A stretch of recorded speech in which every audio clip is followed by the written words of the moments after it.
keep it together. Let's try to keep this thing.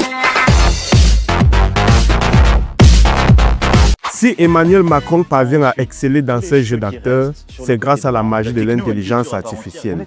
Toutefois, ces contenus particulièrement accrocheurs peuvent induire en erreur les journalistes qui doivent collecter et traiter l'information avant de la diffuser.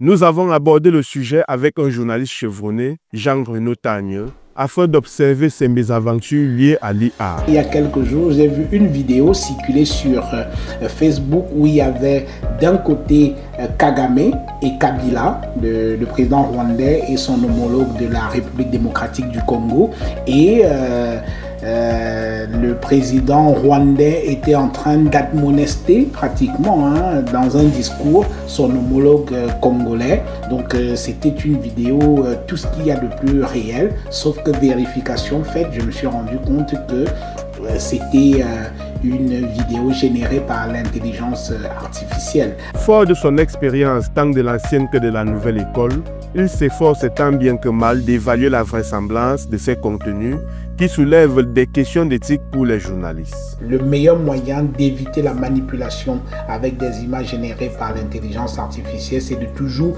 douter de ce qu'on voit. Il y a un doute raisonnable qu'il faut toujours avoir face à une information qu'on a et procéder même à ce qu'on enseigne très souvent dans les écoles de journalisme, c'est la vraisemblance. Est-ce que ce qui est dit dans telle vidéo est vraisemblable? Et ensuite, quelle est la source?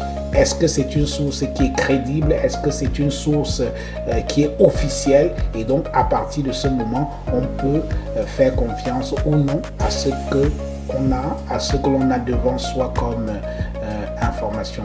L'intelligence artificielle est certes susceptible de remettre en question les pratiques journalistiques, mais elle ne doit pas être redoutée.